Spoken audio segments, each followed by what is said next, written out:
unless you are blind, there is so much going on in the country with Donald Trump, the Democrats, the upcoming election, border crisis, wars.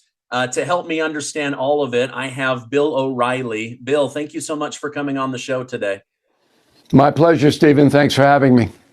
So just before I hit record with you, I noticed that the left-leaning media is going crazy. That tells me that the oral arguments with the Supreme Court are not going their way. It's looking like they are not going to rule in favor of removing Donald Trump from the ballot.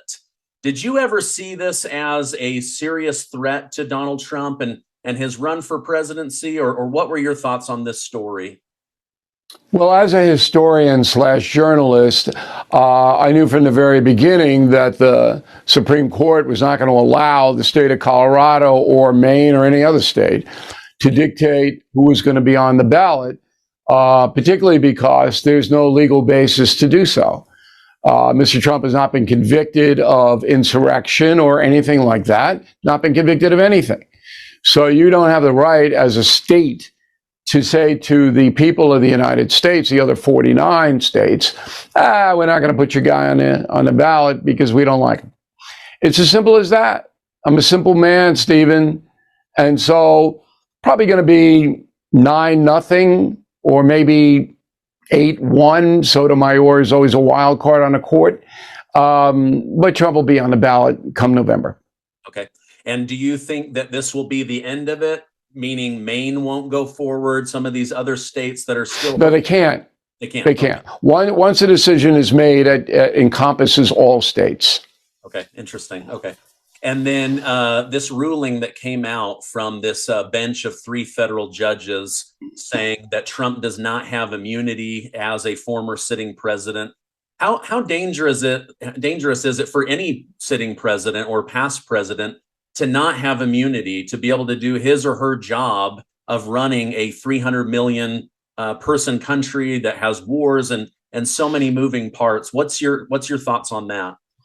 I think the Supreme Court may overturn that ruling as well, because in recent history, you could have easily charged President Bush the younger with torture violations, human rights violations, because in his administration, waterboarding was allowed. There were Abu Ghraib in Iraq, Guantanamo Bay controversies about how the captured jihadists were treated there. You could have hauled them in. And you can look at every president in his administration and say, hey, he broke the law. Look at Biden. Biden's breaking the law now on the immigration front by not enforcing it. So I can't imagine that a theoretical argument, which is what the special counsel charges are. Remember, Trump's not charged with insurrection or anything that's felonious. He's charged with conspiracy.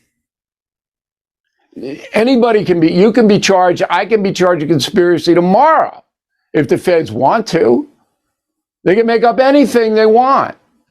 And they'll bring in some people to say, yeah, Trump, January 6th, he wanted to do this. And then Trump will bring in people, lawyers, who said, I told him, the president, that he could challenge the electors because that's what happened. So you're in a court, reasonable doubt is raised because the president's counsel, at least 3 of them, as far as I know, might be more, advised him he had the right to do that. So what is this all about? It's an erosion of the Constitution because people hate Donald Trump. Yeah. Well, and from what I see, the left is trying to say, well, because he was sworn in as a president, that makes him an officer. He's immediately booted out. And yet nobody has tied him to any of these white supremacy groups or the Proud Boys or any of these groups that did damage on January 6th. And yet, because it was, broadcast as such a terrible day, they're trying to link him in any way that they can. But there is no connection. Nobody's made any connection. Well, there'll be the special counsel Smith will produce people that say, I told Donald Trump this was illegal. I told Donald Trump you can't do this. They'll produce those people. But then the Trump people will say, but other people disagree with that. It's a theoretical charge. So, and then there's evidence like day before, Donald Trump told his Defense Department guys to get the National Guard on alert. If he wanted an insurrection, why would he do that? That's in stone. That happened. So there's so much reasonable doubt. The only reason this is being adjudicated at all is political. They're just hoping that they can get a jury, and they might be able to get one in Washington, D.C. Remember, only 5% of the population of the District of Columbia voted for Trump. How can he get a fair trial there? Can't. Yeah, he can't and he won't. You've been covering some of the biggest news stories over the last couple decades. How big is this story of the Texas border and Governor Abbott saying, of course we have the right to defend our state. We're also the first line of defense on the southern border for the United States. And Joe Biden on the federal side saying, stand down, let people in, the taxpayers will cover their bill, let as many in that claim amnesty. How big is this story in your estimation? It's a big story, but it's fairly clear cut. So the Texas authorities, and Governor Abbott knows this, can intrude on federal jurisdiction. And according to the Constitution, the federal government runs the borders. So there is a certain amount of land where the federal government oversees what happens. Texas can intrude on that. Now, Texas did by putting razor wire on some of the federal property. Okay, it went to the Supreme Court. The Supreme Court said the federal government can take the razor wire down, has the power to take it down. So, but what the Supreme Court did not say is, you can take it down, but then Abbott says, well, we'll put it right back up. It's like a merry-go-round. You take it down, we'll put it up. You take it down, we'll put it up. And that's where we are right now. So what's likely to happen is the feds are going to leave the razor wire there. They're not going to mess with it because it's not worth it to them. And then if Biden loses in November, and let's all hope that happens because he's in cognitive decline, then the new president will say, enough of this open border stuff. We're going to cooperate with Texas to stop all this. Okay, interesting. That's great insight. Donald Trump has been through a lot of witch hunts, and I'm guessing he'll continue. Speaking of witch hunts, you have a new book out in your Killing series. This is the most popular series in books. I've read many of them. They are so well researched, just incredibly well written. Tell me about this new book that's out in the series, Killing the Witches, The Horror of Salem, Massachusetts. Well, Killing the Witches is basically a tale of injustice, of hysteria. And I wrote the book because it's happening again right now. So the ultimate cancel culture began in 1692 in Salem, Massachusetts, when young girls, 10 to 12, accused adults of being witches. And 2 weeks later, those adults, with no evidence against them, had ropes around their neck and were canceled, literally. And they're buried in Salem today. 20 of them died, were killed by the authorities. So fast forward to 2024, in America, you're accused of something, you're guilty. Media, they don't care whether you did it or not. Front page, whatever it is, you did it. That's a witch hunt. Trump uses the words witch hunt all the time. And I saw his guys a few weeks ago and I said, look, when the former president says the words witch hunts, can he just hold my book up? That would be great marketing for me.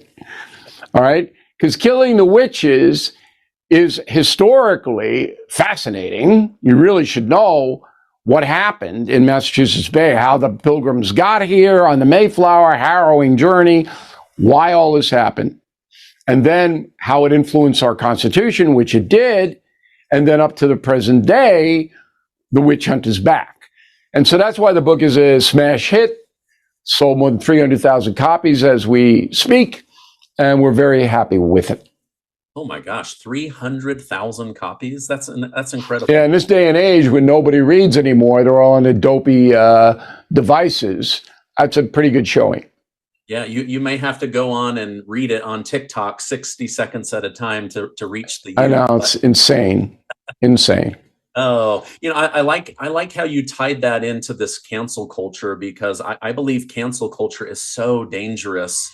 And especially, with the Salem witch trials, it ended up being completely erroneous. It makes me think of just yesterday, I was at lunch with a rabid Biden supporter, but we were doing a business deal, and he kept trying to defend the Russia hoax as if it was still true. And I'm like, that has been so far proven false. I don't even know why it's still in your mind, but they can't seem to let these witch hunts go. There's a reason. People believe what they want to believe. And that's a philosophy of life that everybody should understand. There's some people like you and me, Stephen, where we embrace logic.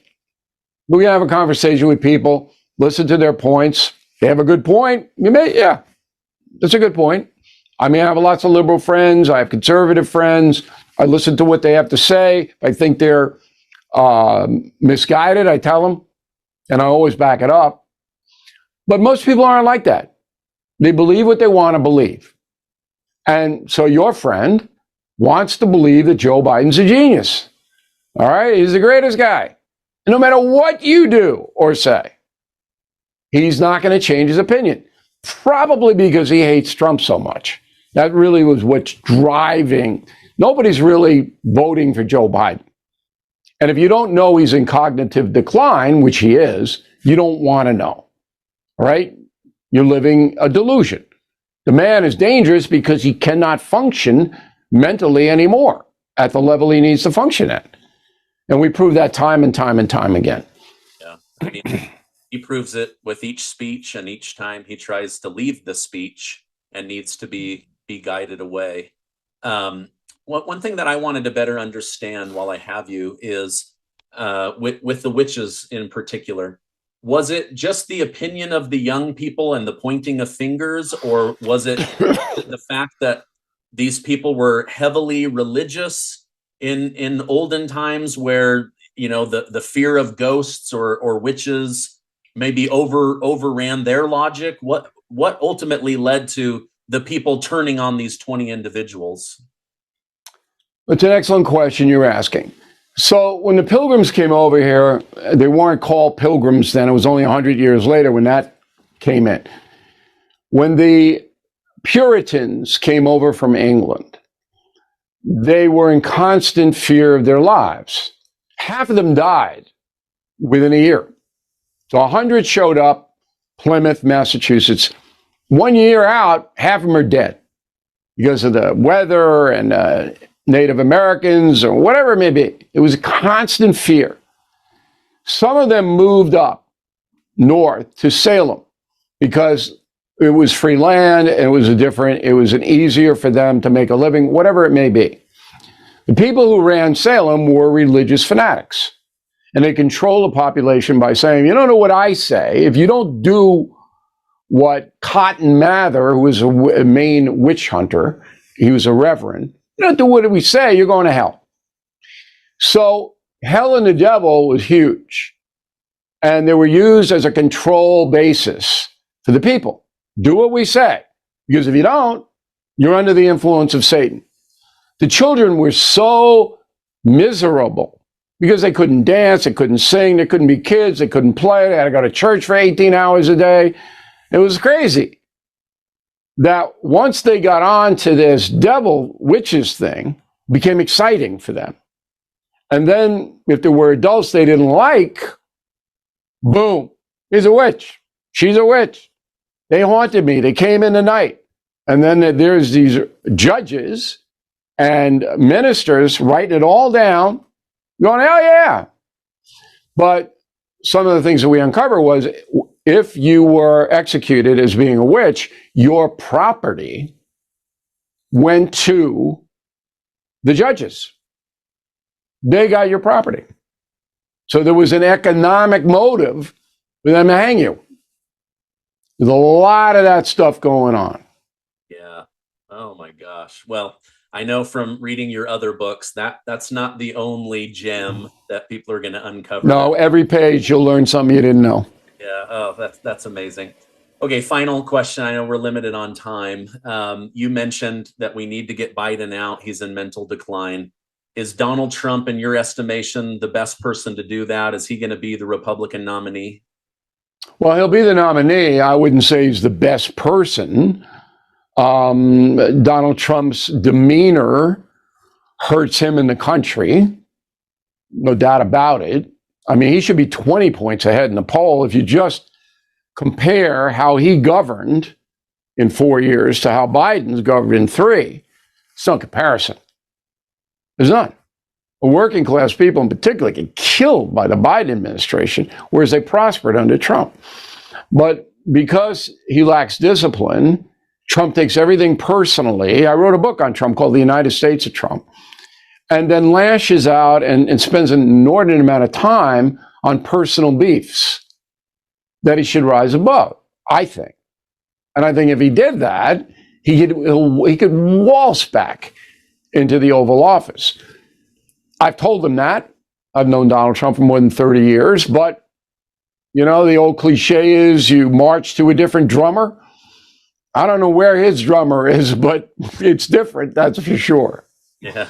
Well, thank you so much for coming on. I'm going to put a link down below to Killing the Witches. If people want to continue to follow you, what's the best way to do that? Should I point them? Well, we're the most successful independent news agency in the world, as well as being top-selling nonfiction book people in the world. BillO'Reilly.com is where we live. And if you go to the website, we have a television program. We have a radio analysis on 300 stations. And we got a lot of stuff going on. So I appreciate you having me on the program.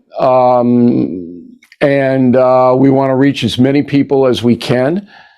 So BillO'Reilly.com is the place to be. Okay, I'm going to put that book link and that link down below. Thank you so much for coming on.